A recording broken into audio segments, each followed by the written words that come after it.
President Herzog, Mr. Prime Minister Lapid, it's an honor to once again stand with friends and visit the independent Jewish state of Israel. President Nixon was the first American president to visit Israel in 1974.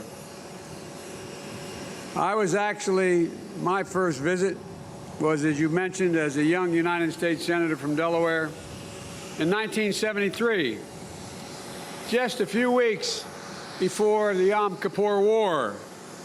I had the privilege of spending time with Prime Minister Golda Meir. I'll never forget, I was sitting next to a gentleman on my right, one of their aides. His name was Rabin. I look back on it all now, and I realized that I had the great honor of living part of the great history of this great, and I did say, and I say again, you need not be a Jew to be a Zionist. The fact is that since then, I've known every single prime minister, and it's been an honor. Formed strong working relations with each of them. And now, this is my 10th visit. Every chance to return to this great country, where the ancient roots of the Jewish people date back to biblical times, is a blessing. Because the connection between the Israeli people and the American people is bone deep. It's bone deep. Generation after generation, that connection grows. We invest in each other. We dream together. We're part of what has always been the objective we both had. I've been part of that as a senator, as a vice president, and quite frankly, before that, having been raised by a righteous Christian who we had dinner at our table every night before he went back to work. And it was a place where we had conversation and incidentally ate.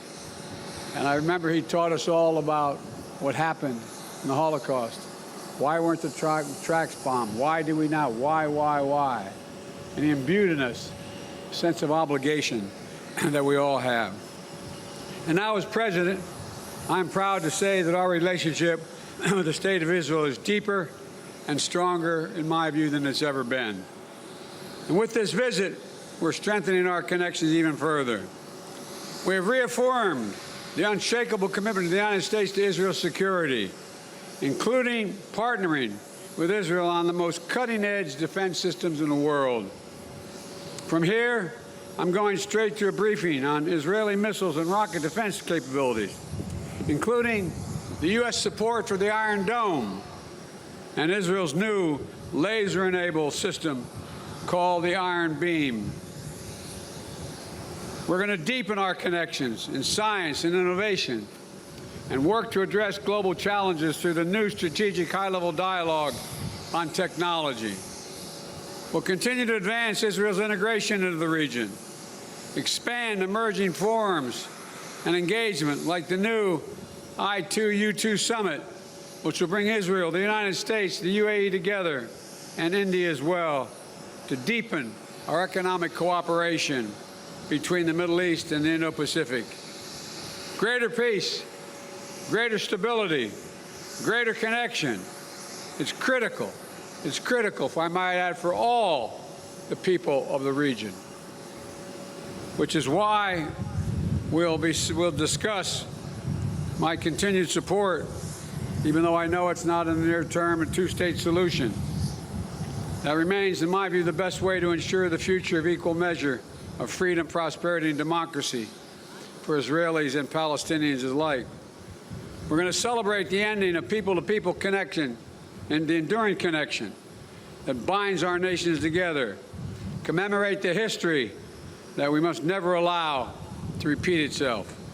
Later today, I will once more return to the hallowed ground of Yad Vashem to honor 6 million Jewish lives were stolen in the genocide and continue, which we must do every day, continue to bear witness. To keep alive the truth and honor of the Holocaust, horror of the Holocaust, honor those we lost so that we never, ever, ever forget that lesson. and to continue our shared, unending work to fight the poison of anti-Semitism wherever it rises its ugly head. Wherever we find it in the world, we make real on the promise of never again by taking it on. We have a full agenda over the next 2 days because the relationship between Israel and the United States covers every issue that matters to our mutual futures. We're united in our shared values and our shared vision. I'm looking forward to our time together over the next few days. May Israel and the United States continue to grow and prosper together for the benefit of the entire world. And I mean that, for the benefit of the entire world. Thank you, and God bless you all. משמר יעבור לדום, משמר דום.